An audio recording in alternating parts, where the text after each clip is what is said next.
দেশ বিদেশের ব্যবসা বাণিজ্য আর অর্থনীতির সব খবর নিয়ে আমন্ত্রণ জানাচ্ছি মেট্রো সেম বিজনেস রিপোর্টে। করোনার প্রভাবে সংকটে পড়েছে দেশের পুরো নির্মাণ খাত। উন্নয়ন প্রকল্প সময়মতো বাস্তবায়ন নিয়ে সংশয়। রপ্তানিমুখী খাতগুলোতে শ্রমিকদের বেতন ভাতা পরিশোধে সরকার ঘোষিত প্যাকেজের সহায়তা নেওয়া যাবে 2 ভাগ সুদে। করোনা প্রতিরোধে বাংলাদেশকে 800 কোটি টাকা ঋণ সহায়তা দিচ্ছে বিশ্বব্যাংক। ব্যয় হবে স্বাস্থ্য খাতে। এমন সব খবর নিয়েই আমাদের আজকের আয়োজন। করোনা ভাইরাসের প্রভাবে সারা দেশের নির্মাণ খাতে স্থবিরতা নেমে এসেছে। বন্ধ হয়ে গেছে চলমান সব উন্নয়ন প্রকল্পের কাজ। এতে সময়মতো কাজ শেষ করা নিয়ে শঙ্কা দেখা দিয়েছে, যা বাড়িয়ে দিচ্ছে প্রকল্প ব্যয়। হিরজুন মিরার রিপোর্ট। জানুয়ারি থেকে এপ্রিল উন্নয়ন প্রকল্পের জন্য সবচেয়ে গুরুত্বপূর্ণ সময়। বছরের এই 4 মাসে প্রায় 60 ভাগ কাজ বাস্তবায়িত হয়। কিন্তু এবছরের চিত্র ভিন্ন। দেশ জুড়ে চলমান প্রায় সব উন্নয়ন প্রকল্পের কাজ এখন বন্ধ করোনা ভাইরাসের প্রভাবে। মাত্র 2 সপ্তাহ আগেও যেখানে ছিল শ্রমিকদের কর্মচাঞ্চল্য, সেখানে এখন শুধুই ভুতুড়ে নীরবতা। শুধুমাত্র সীমিত আকারে চলছে পদ্মা সেতুর কাজ, তাও বন্ধ হয়ে যেতে পারে যে কোনো সময় পরিস্থিতির উন্নতি না হলে। যে সমস্ত ফাস্ট ট্র্যাক প্রজেক্টগুলো আছে, এখানে কিন্তু স্থানীয় জনবলের পাশাপাশি বিদেশি অনেক জনবল আছেন। তো অনেকেই ইতিমধ্যে দেশে ফিরে যাচ্ছেন, ফিরে গেছেন। তারা যদি সম্পূর্ণরূপে প্রকল্প থেকে বাইরে থাকেন, তাহলে সেগুলোও বন্ধ হয়ে যাবে। সময় দীর্ঘায়িত হলে প্রকল্পের খরচ বেড়ে যাবে। প্রকল্পের যে সমস্ত দ্রব্যমূল্য, সেগুলো স্থির থাকবে না। এর ফলে যে প্রভাবগুলো এসে দাঁড়াবে, সেগুলো অনেকগুলো সেক্টর এখানে সংশ্লিষ্ট। এই সমস্ত মালামালের মূল্য, পরিবহন খরচ কোথায় গিয়ে দাঁড়াবে, এবং তার ফলে শেষ পর্যন্ত এই সমস্ত চুক্তি মূল্য কোথায় গিয়ে দাঁড়াবে, এগুলো একটা রীতিমতো ভয়ানক ব্যাপার। উন্নয়ন প্রকল্পের এসব কাজ মূলত শ্রমিক নির্ভর। দক্ষ অদক্ষ মিলিয়ে এখাতে বর্তমানে শ্রমিকের সংখ্যা প্রায় 28 লাখ, যাদের প্রতিদিনকার পারিশ্রমিক 200 কোটি টাকার মতো।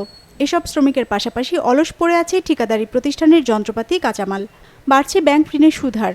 এমন অবস্থায় এই প্রতিষ্ঠানগুলোর টিকে থাকায় চ্যালেঞ্জের মুখে পড়বে বলে দাবি কনস্ট্রাকশন অ্যাসোসিয়েশন প্রেসিডেন্টের। এই যে 28 লক্ষ শ্রমিকের পিছনে প্রতিদিন হারে 200 কোটি টাকা করে যে ব্যয় আমাদেরকে করতে হয় সারা দেশে নির্মাণ কাজের মাধ্যমে, এই জায়গায় আমরা শুধু এককভাবে এই ব্যয়টি অলস সময়ের জন্য শ্রমিককে পুষিয়ে নিতে পারবো না।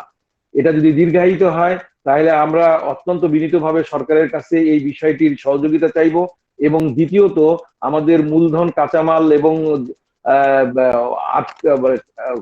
ক্যাপিটাল ইনভেস্টমেন্টের পিছনে যে ব্যাংকের সুদ, সেগুলো যেন সরকার এই দুর্যোগকালীন সময়ের জন্য, আপৎকালীন সময়ের জন্য মওকুফ করেন, সেই দাবিটি রাখবো।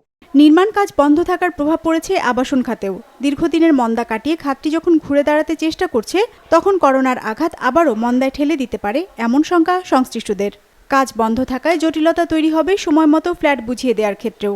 যদিও এই মুহূর্তে ক্ষয়ক্ষতির হিসেব কষার চেয়ে মানুষের জীবনের নিরাপত্তাকেই জরুরি বলে মনে করছে তারা। এই খাতটা কিন্তু দেশের অর্থনীতিতে একটা বিরাট ভূমিকা রাখে। এই খাতের সাথে কিন্তু শুধু আমরাই না, এই খাতের সাথে প্রায় 250টা খাত, রড বলেন, সিমেন্ট বলেন, ইট ইত্যাদি মিলে 250টা খাত জড়িত। তাছাড়াও প্রায় 35 লক্ষ শ্রমিক কিন্তু সরাসরি জড়িত। এই যে মরণ ব্যাধি, এটা যদি সারা বিশ্বময় যেভাবে ছড়িয়ে পড়েছে, তারপর যদি আমাদের দেশের প্রভাব বিস্তার করতে থাকে, তাহলে কিন্তু এই খাত কিন্তু খুবই অসুবিধা হবে। এখন দাবি জানানোর সময় না, এখন অ্যাকচুয়ালি সরকারের পাশে থেকে সরকারকে সহযোগিতা করা, জনগণকে সহযোগিতা করার সময়। আমাদের সেক্টরে অনেক ধরনের সমস্যা হচ্ছে, তবে আমার মনে হয় যে যখন সময় হবে তখন আমরা সরকারের সঙ্গে বসবো, এই ব্যাপার নিয়ে আমরা আলোচনা করব। ভাইরাসের প্রভাব দীর্ঘমেয়াদী হলে আবাসন খাতের সাথে জড়িত প্রায় 250 শিল্পও ক্ষতিগ্রস্ত হবে। সব মিলিয়ে নির্মাণ কাজের এই স্থবিরতা পেছন দিকে টেনে ধরবে দেশের উন্নয়নের ধারাকে। হিরজুন মিরা, বিজনেস রিপোর্ট, মাছরাঙা টেলিভিশন। করোনা পরিস্থিতিতে ক্ষতির মুখে পড়া রপ্তানি খাতে শ্রমিকদের বেতন ভাতা পরিশোধে প্রধানমন্ত্রী ঘোষিত 5,000 কোটি টাকার তহবিল অনুদান হিসেবে নয়, দেওয়া হচ্ছে ঋণ হিসেবে। এজন্য 2% হারে সুদ দিতে হবে শিল্প মালিকদের। বুধবার করোনা পরিস্থিতি নিয়ে সরকারের উচ্চ পর্যায়ের এক বৈঠক শেষে সাংবাদিকদের একথা জানিয়েছেন বাণিজ্যমন্ত্রী টিপু মুনশি। এছাড়া পোশাক কারখানা বন্ধে সরকার কোনো নির্দেশনা দেয়নি বলেও জানিয়েছেন মন্ত্রী। কোভিড-19 ভয়াবহ রূপ নিয়েছে ইউরোপে মার্চের শুরু থেকেই। গেল সপ্তাহ থেকে প্রাণঘাতী এই রোগের সংক্রমণ সবচেয়ে বেশি ছড়িয়েছে যুক্তরাষ্ট্রে। তাই গেল 1 মাস ধরেই সেসব দেশ থেকে একের পর এক রপ্তানি আদেশ বাতিলের খবর আসছে দেশের পোশাক খাতে।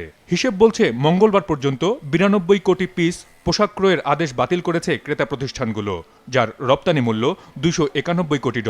শুধু তৈরি পোশাকই নয়, ব্যবসা হারাচ্ছে চামড়া, কৃষিজাত পণ্যসহ অন্য সব রপ্তানি খাত। এমন পরিস্থিতিতে এগিয়ে এসেছে সরকার। রপ্তানিমুখী শিল্পের জন্য 5,000 কোটি টাকার তহবিল গঠনের ঘোষণা দেন প্রধানমন্ত্রী।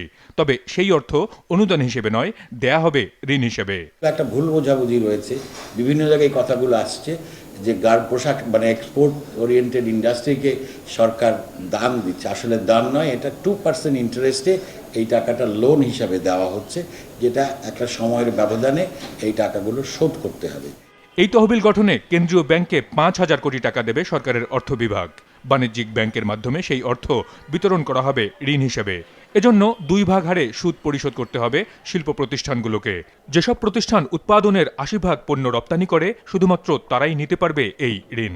শ্রমিকদের ব্যাংক অ্যাকাউন্ট কিংবা মোবাইল ফিনান্সিয়াল সার্ভিসের মাধ্যমে সরাসরি দেয়া হবে এই অর্থ। সেটা নিয়েও কিছু আলোচনা হয়েছে, কিভাবে এটা ডিসবার্স করা যায়, কিভাবে শ্রমিকদের কাছে পৌঁছানো যায়। সেখানে কিছু বিভিন্নতা আছে, আমরা সেটা শর্ট আউট করে 2-3 দিনের মধ্যেই আমরা একটা স্ট্যান্ডার্ড তৈরি করে নেব। বাণিজ্যমন্ত্রী বলেন, পোশাক কারখানা বন্ধের বিষয়ে কোনো নির্দেশনা দেয়নি সরকার। প্রয়োজনে স্বাস্থ্যবিধি মেনে চালু রাখা যাবে উৎপাদন। বন্ধ করার কোনো সিদ্ধান্ত সরকার থেকে কখনো আসেনি। আমাদের সিদ্ধান্ত ছিল এরকম যে যারা চালাতে পারবেন, কেননা এই মুহূর্তে অনেকের কাজ বন্ধ হয়ে গেছে, অনেকের অর্ডার ক্যান্সেলেশন হয়েছে, তারা চালাবেন কেন, যেহেতু কাজই নেই। তো সেই জন্য কথা ছিল, যাদের কাজ নেই বা বন্ধ করতে চান তারা বন্ধ রাখতে পারেন, আর যাদের কাছে কাজ আছে এবং চালাতে চান তারা কিন্তু চালাতে পারেন। স্ট্যান্ডিং অর্ডারটা কিন্তু সেই রকমই এখনো আছে। মন্ত্রী বলেন, বৈশ্বিক এই মহামারীর সময়ে বৈদেশিক বাণিজ্যে কিছু সুযোগ তৈরি হয়েছে বাংলাদেশের জন্য। তা কিভাবে কাজে লাগানো যায় তা নিয়েও আলোচনা হয়েছে সরকারের উচ্চ পর্যায়ের এই বৈঠকে। মাজহার মিলন, business report, Maasranga television. Corona প্রতিরোধে বাংলাদেশকে $10 কোটি বা 850 কোটি টাকা ঋণ দিতে যাচ্ছে বহুজাতিক দাতা সংস্থা বিশ্ব ব্যাংক। স্বাস্থ্য ও পরিবার পরিকল্পনা মন্ত্রণালয়ের একটি প্রকল্পের আওতায় এই অর্থ খরচ করা হবে। 2 এপ্রিল এই ঋণ সহায়তাটি অনুমোদন হবার কথা রয়েছে। এরই মধ্যে এ সংক্রান্ত সকল নথিপত্র চূড়ান্ত হয়েছে। মানচিত্রে ক্রমশই গাঢ় হচ্ছে লাল রং, যা নির্দেশ করছে মৃতের সংখ্যা বাড়ছে প্রতিনিয়ত দেশে দেশে। করোনা নামের এই ভাইরাস বিশ্বজুড়ে শুধু আতঙ্কই তৈরি করেনি, হুমকির মুখে ফেলেছে জনস্বাস্থ্যকেও। হোক তা বিশ্বের সবচেয়ে বড় অর্থনীতি কিংবা নিম্ন আয়ের কোনো দেশ। এমন পরিস্থিতিতে কোভিড-19 প্রতিরোধে বিশ্বের 2 ডজনেরও বেশি দেশকে ঋণ এবং অনুদান দেওয়ার উদ্যোগ নিয়েছে বহুজাতিক দাতা সংস্থা বিশ্ব ব্যাংক। এর আওতায় এই দেশগুলোতে 28টি প্রকল্প বাস্তবায়ন করা হবে, যার মোট আর্থিক পরিমাণ $200 কোটি। বিশ্বব্যাংকের এই অর্থের থেকে $10 কোটি আসবে বাংলাদেশেও, যা ব্যয় হবে কোভিড-19 জরুরি ব্যবস্থাপনা ও মহামারী প্রতিরোধের প্রস্তুতি সংক্রান্ত একটি প্রকল্পে। প্রকল্প সংক্রান্ত নথি অনুযায়ী এই অর্থ আসবে বিশ্বব্যাংকের IBRD ও IDA তহবিল থেকে ঋণ হিসেবে। এজন্য সুদ দিতে হবে 2% হারে। 5 বছরের রেয়াজ সহ 25 বছরে এই সুদ পরিশোধ করতে হবে। $10 কোটি এই ঋণ 4টি পৃথক ক্ষেত্রে ব্যয় করা হবে। কোভিড-19 জরুরি ব্যবস্থাপনার জন্য খরচ করা হবে $8.5 কোটি। এর আওতায় করোনা ভাইরাস পরীক্ষার জন্য পরীক্ষাগারে কারিগরি সক্ষমতা বৃদ্ধি ও উন্নত প্রযুক্তি সরবরাহ করা হবে, যাতে দ্রুত আক্রান্তদের চিহ্নিত করা যায়।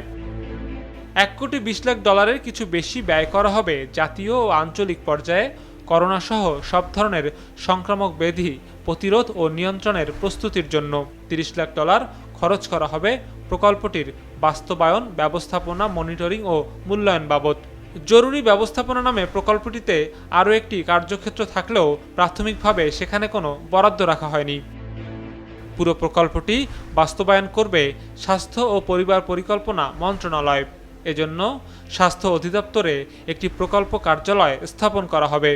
সংশ্লিষ্ট কর্মকর্তাদের পাশাপাশি প্রকল্পটি তদারকিতে আন্তঃ মন্ত্রণালয়ের কমিটি করার কথাও বলা হয়েছে এ সংক্রান্ত নথিতে।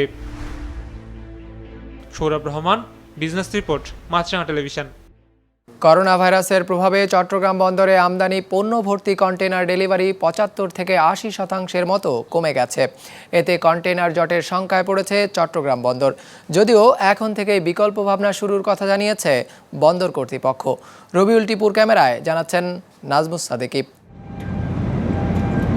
দেশের অর্থনীতির মেরুদণ্ড হিসেবে পরিচিত চট্টগ্রাম বন্দর 10 দিন আগেও এ বন্দরে প্রতিদিন 3,500 থেকে 4,000 কন্টেইনার ডেলিভারি হতো, অথচ এখন কন্টেইনার ডেলিভারির পরিমাণ নেমে এসেছে 5 থেকে 700 ঘরে। কেননা এখন আমদানি পণ্য জাহাজ থেকে নামলেও ডেলিভারি হচ্ছে না আগের মতো, ফলে তৈরি হয়েছে জটের আশঙ্কা। জাহাজের হ্যান্ডলিং যথারীতি চললেও আমাদের ডেলিভারির রেশিওটা কম। এখানে আমাদের গত 2-3 দিনের হিসাব যদি আমরা দেখি, সেখানে 600-700-র বেশি কন্টেইনার ডেলিভারি অ্যাসাইনমেন্ট থাকে না। বন্দরে ব্যবসায়ীদের হয়ে পণ্য খালাস কার্যক্রম চালায় সিএন্ডএফ এজেন্টরা। তারা জানান, ভোগ্যপণ্য ও জরুরি কিছু পণ্য ছাড়া পোশাক শিল্প খাত সহ অন্যান্য শিল্প খাতের প্রতিষ্ঠানগুলো মালামাল না নেয়ার কারণেই কন্টেইনার ডেলিভারি কমেছে।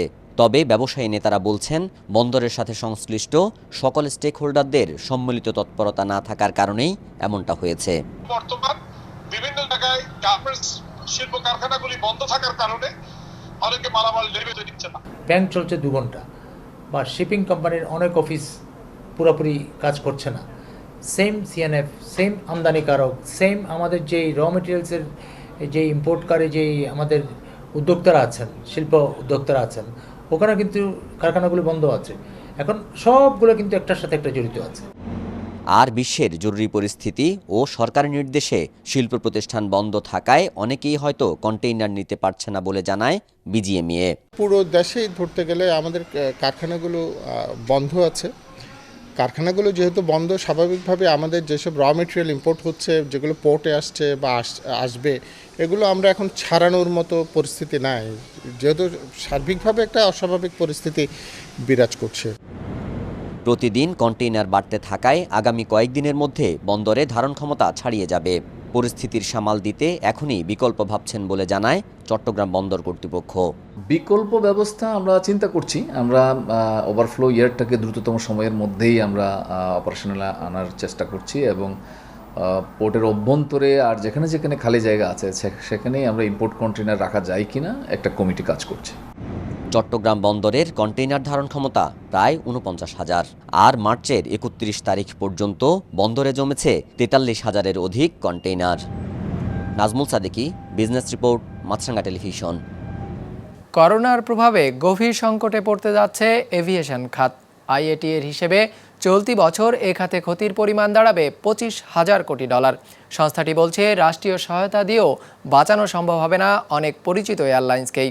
ডেস্ক রিপোর্টে বিস্তারিত। রানওয়ে ভর্তি বিমান, এটি এখন বিশ্বের অধিকাংশ দেশের বিমানবন্দরগুলোর স্বাভাবিক চিত্র। করোনা ভাইরাসের প্রাদুর্ভাবের পর অধিকাংশ রুটে বিমান চলাচল বন্ধ থাকায় অলসভাবে পড়ে আছে উড়োজাহাজগুলো। অবস্থা এমন যে অনেক বিমানবন্দর কর্তৃপক্ষ বিমান পার্কিং করা নিয়ে হিমশিম খাচ্ছে।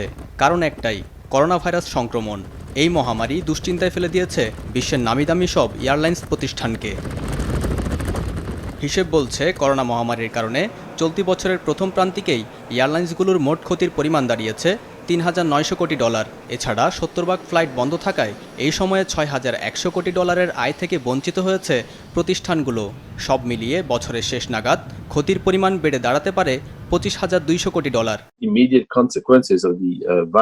করোনা ভাইরাস মহামারীর কারণে আমরা মন্দার মুখোমুখি হয়েছি এবং এই অচল অবস্থা কয়েক মাস বিরাজ করবে।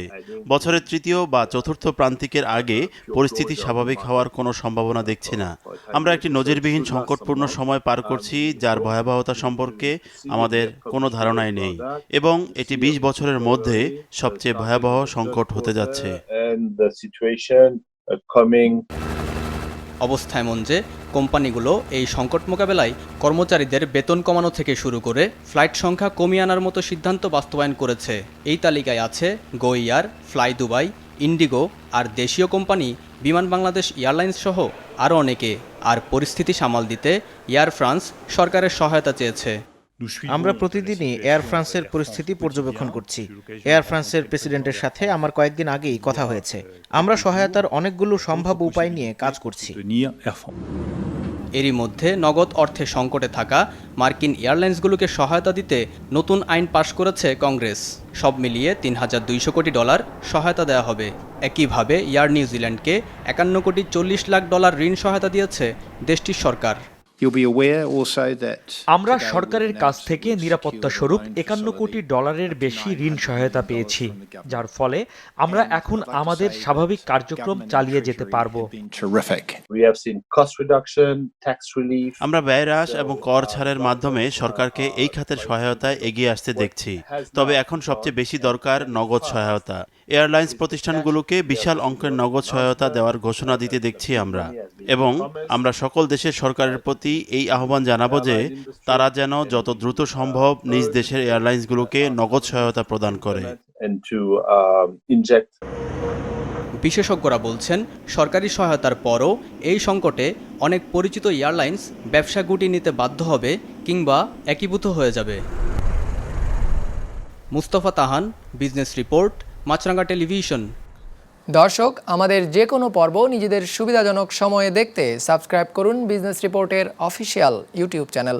ফেসবুক পেজে লাইক দিয়ে আপডেট থাকুন ব্যবসা বাণিজ্যের আলোচিত সব ঘটনা সম্পর্কে। আর আপনাদের মতামত জানান ইনবক্সে। আজ এটুকুই, বিদায় নিচ্ছি, ভালো থাকবেন।